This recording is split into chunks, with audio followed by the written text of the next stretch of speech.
नमस्कार। आप देख रहे हैं एनसीईआरटी कक्षा 6 चैप्टर 7 लाइन बाय लाइन प्रश्न। तो हमारा चैप्टर 7 राज्य से साम्राज्य।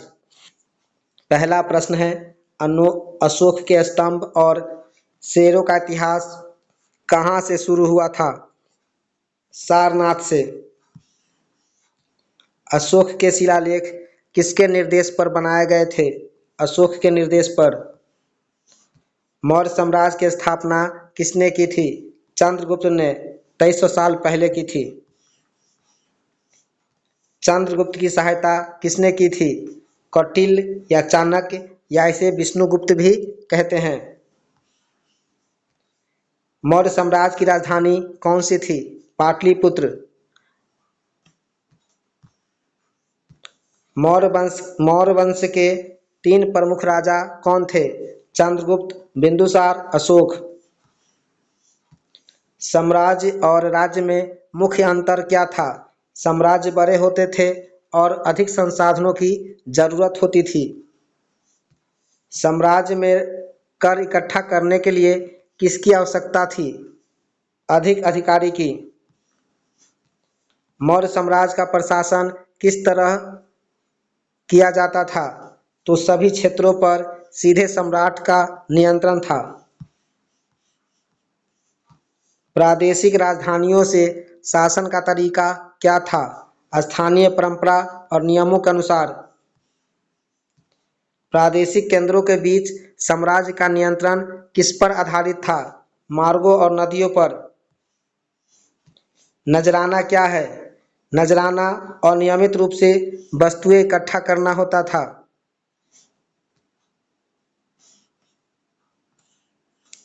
मेगास्थनीज किसके दरबार में आया? चंद्रगुप्त के। सम्राट की शोभा यात्रा में किस प्रकार के हाथी इस्तेमाल होते थे? सोने चांदी से अलंकृत हाथी होते थे। सम्राट के अंगरक्षक क्या करते थे? हथियारबंद महिलाओं के साथ रहते थे, तोतों को प्रशिक्षित करते थे, सम्राट के चारों तरफ रहते थे। सभी सही है। सम्राट अपने भोजन से पहले क्यों विशेष नौकरों को खाना चखने को कहते थे? क्योंकि विष या किसी खतरे से बचने के लिए। पाटलिपुत्र कितने बुर्ज और दीवारों से घिरा था? 570 बुर्ज और 64 द्वारों से घिरा था। पाटलिपुत्र में राजा का महल किससे बना था? लकड़ी से और पत्थर ईंटों से बना था। पाटलिपुत्र मोहनजोदड़ो से किस तरह भिन्न था? बहुत बड़ा और प्राचीर से घिरा था।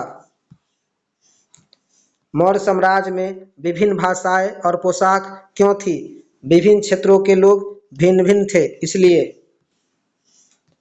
जंगल वाले इलाकों में रहने वाले लोग किस चीजें मौर्य पदाधिकारियों को देते थे?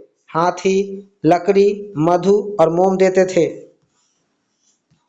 अशोक के ज्यादातर अभिलेख किस भाषा और लिपि में है? तो वह प्राकृत और ब्राह्मणी लिपि में है। कलिंग का प्राचीन नाम क्या है? उड़ीसा।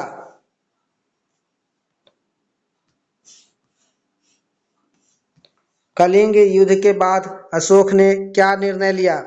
भविष्य में कभी भी युद्ध नहीं करना है। अशोक ने कलिंग युद्ध में कितने लोग मारे जाने और बंदी बनाए जाने की सूचना दी? तो 1.5 लाख लोग मारे गए और 1 लाख बंदी बनाए गए थे। कलिंग युद्ध ने अशोक के विचारों में क्या परिवर्तन लाया? हिंसा को समाप्त करने का निश्चय किया था अशोक ने। अशोक का धर्म क्या था? प्रजा को अच्छे आचरण की शिक्षा देना था। अशोक ने धम्म महामात नामक अधिकारियों को क्यों नियुक्त किया? धर्म की शिक्षा देने के लिए नियुक्त किया। अशोक ने अपने संदेशों का प्रचार कहाँ कहाँ किया? सीरिया, मिस्र, ग्रीस और श्रीलंका में किया। अशोक ने अपनी प्रजा के लिए कौन कौन सी सुविधाएं बनवाई? सड़कें, कुएं और विश्राम गृह बनवाए। अशोक के अनुसार किन बातों को अपना अधिक फलदायी है? तो अशोक के अनुसार किन बातों को अपना अधिक फलदायी है? दासों और नौकरों के साथ अच्छा व्यवहार करना, बड़ों का आदर करना, सभी जीवों पर दया करना। अशोक के संदेश का आज भी क्या प्रासंगिक संदेश है?